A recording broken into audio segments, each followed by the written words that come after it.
As we have heard, we don't know this for sure, but children and young people are vulnerable to the coronavirus. Okay. If anybody can pass it, whether you're asymptomatic or not symptomatic, you can still pass it if you have had contact with it. So that makes it dangerous. That means that the risk is high. How, on one hand, can we say schools are out going forward? We don't even know when schools are coming back in session. But then on the other hand, say that the risk is low. The risk is definitely high.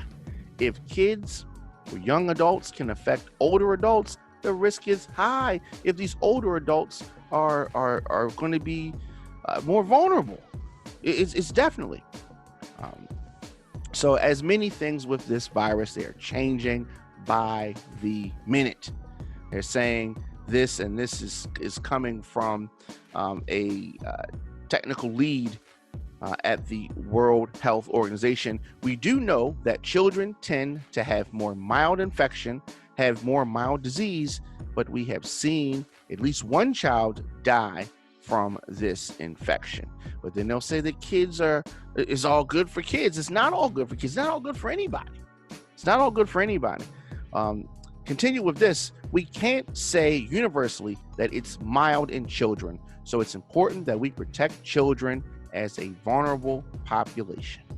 So when you start talking about vulnerable populations, when you start talking about things like that and languages like that, the threat level is high. In the United States, doctors say that they have seen milder symptoms like fever and a dry cough in children among those that have sought treatment. So I mean, I'm not trying to scare anybody. I mean, we want to be aware of what's happening, what is going on. But they still want to continue and say that the overall risk to children is low. So it's just, the message is confusing here. The risk for children, if you want to say that that's low, that's going to lead people to think that this is not that big of a deal if people are younger. This type of information has caused confusion around the country. On one hand, they say the risk is low, and then they get confused when these college kids start talking reckless about wanting to party and not even take the COVID-19 scare serious. If I get corona, I get corona. At the end of the day, I'm not going to let it stop me from partying.